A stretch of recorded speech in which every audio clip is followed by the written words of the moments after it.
잠언 9장 17절, 18절 말씀. 도둑질한 물이 달고 몰래 먹는 떡이 맛이 있다 하는도다. 오직 그 어리석은 자는 죽은 자들이 거기 있는 것과 그의 객들이 수울 깊은 곳에 있는 것을 알지 못하느니라.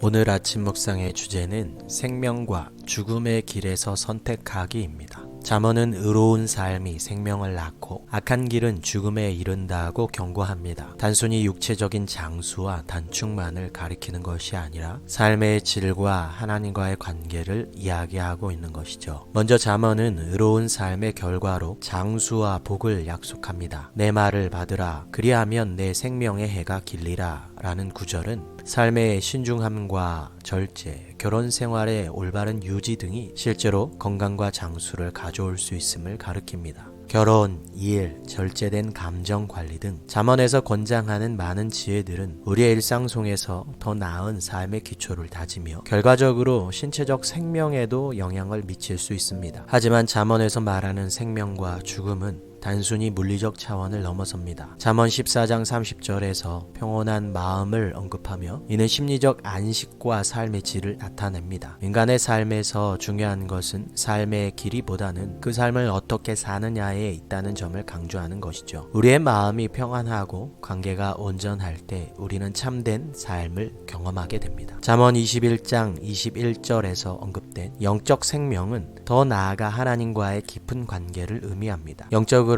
하나님과 연결되어 있지 않은 삶은 이미 죽음의 상태에 놓여 있을 수 있습니다. 우리의 영혼이 하나님과 분리될 때 우리는 영적 죽음에 이르게 되며 이는 단순히 지상에서의 생명이 끝나는 것이 아니라 이미 사망의 길을 걷고 있다는 것을 의미합니다. 이러한 영적 죽음의 위험성은 신명기 30장 19절에서 생명과 사망, 복과 저주를 두었으니 너와 내 자손이 살기 위하여 생명을 택하라 라는 말씀에서도 분명하게 드러납니다. 하나님과의 관계가 깨어진 상태에서 우리는 결국 영적으로 죽음에 이르는 삶을 살게 됩니다. 이러한 삶은 단지 육체적으로 살아있는 것처럼 보여도 영적으로는 이미 사망의 영역에 머물러 있는 것과 다름없습니다. 우리는 어떻게 하면 이러한 영적 생명과 평안한 마음을 선택할 수 있을까요? 답은 하나님과의 관계를 회복하고 의로운 길을 걸으며 잠언에서 권장하는 신중함과 절제의 삶을 실천하는 것입니다. 예를 들어 하루하루의 선택 속에 우리는 하나님께 가까이 다가가며 하나님의 말씀에 순종해야 합니다. 하나님의 지혜를 삶의 기준으로 삼아 갈 때 우리는 진정한 의미에서의 생명을 선택하게 되는 것이죠. 웨스트민스터 대요리 문답 67번 문항에서도 죄의 본성과 죄의 싹은 사망이다 라고 설명하면서 하나님과 관계가 깨어진 상태가 바로 결국 영적 죽음임을 강조합니다. 우리가 생명을 택하는 것은 하나님과 다시금 연결되며 그분 안에서 살아가는 삶을 선택하는 것입니다. 오늘 하루 잠언의 지혜를 마음에 새기며 의로운 길을 걸어가기를 결단하시기를 소망합니다. 우리의 삶에서 하나님과의 관계를 가장 우선순위에 두고 날마다 하나님의 인도하심을 따라 살 때 우리는 진정한 생명을 경험하게 될 것입니다.